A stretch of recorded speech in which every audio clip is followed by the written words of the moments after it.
Jadi latar belakang kita bikin saung eceng itu yang pertama adalah tadi ada dua faktor yang masalah yang kita hadapi di sini. Yang pertama adalah faktor lingkungan.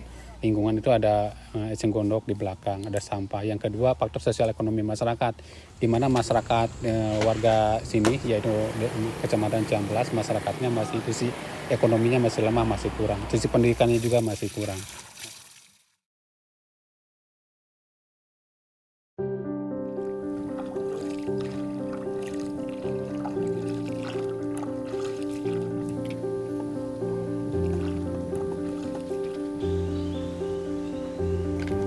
Kita konsen terkait dengan 4 hal. Pertama, pelestarian lingkungan, kedua, pemberdayaan masyarakat, ketiga, pendidikan, keempat, sosial.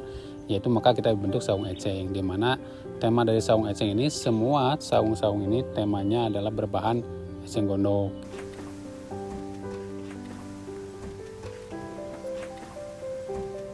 Di mata saya, eceng gondok itu adalah sebuah potensi, bukan sebuah gulma.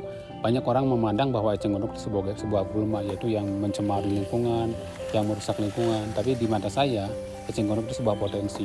Bayangan saja di Waduk Saguling itu luas eceng gondok ada 80 hektar, belum termanfaatkan. Nah, kita coba memanfaatkan eceng gondok itu menjadi aneka macam kerajinan. Dan konsep kita, pengelolaan eceng gondok itu konsepnya adalah zero waste. Artinya semua elemen dari eceng gondok itu semuanya termanfaatkan. Pertama, eceng gondok yang kita ambil yang panjangnya minimal 40 cm yang sudah tua. Yang kedua, kita keringkan selama 7 hari kalau musim kemarau. Kalau musim hujan itu sampai 14 hari. Sudah kering, nanti dipres, kita menggunakan dengan mesin press tersendiri.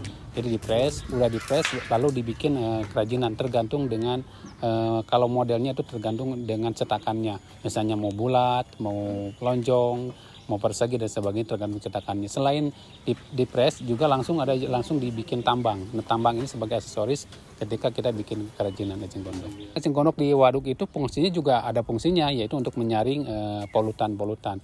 Sehingga dengan eceng gondok kita manfaatkan, maka potensi eceng gondok tetap terkendali di waduk.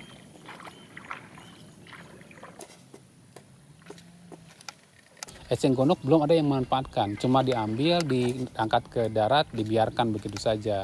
Padahal tidak mungkin Allah menciptakan eceng gondok tanpa ada manfaatnya. Nah, saya coba mengeksplorasi dari potensi eceng gondok itu, bisa dibikin apa sih eceng gondok itu? Ternyata sangat banyak sekali produk yang bisa dibikin dari eceng gondok. Nah, dari situ saya bergerak bagaimana kita ingin memanfaatkan eceng gondok sehingga di satu sisi kita bisa memberdayakan masyarakat di sekitar ini. Di sisi lain juga kita bisa melestarikan lingkungan. Di Sungai Citarum itu ada sampah, yang kedua eceng gondok, dan yang ketiga sedimentasi. Masalah sampah ini sangat krusial, di mana banyak banget sampah yang masuk ke Sungai Citarum seperti kresek, sampah plastik, dan lain-lain. Untuk pengelolaan sampah sendiri, itu kita biasanya mempunyai pemulung. Pemulung itu mengambil sampah di Sungai Citarum dengan menggunakan sampan. Mereka mengambil sampah yang bernilai seperti plastik tadi, lalu diangkat ke darat, dijual ke Benih Saguling. Setelah dijual, baru kami sortir. Setelah disortir, kami langsung jual ke pabrik yang lebih besar. Kria itu adalah 3 besar di Indonesia itu yang punya potensi yang sangat luar biasa untuk meningkatkan pendapatan bagi masyarakat. Selain food, fashion, yang ketiga adalah kria. Jadi kria itu salah satu unggulan dari ekonomi kreatif yang ada di Indonesia. Mudah-mudahan produk-produk yang kita bikin itu terus laku di pasaran, terus diapresiasi oleh konsumen, sehingga kegiatan ini akan terus berjalan, sehingga masyarakat di sini akan terus memproduksi kerajinan eceng gondok, dan eceng gondok yang ada di Sungai Citarum juga semakin terkendali dan semakin berkurang. Itu harapan saya.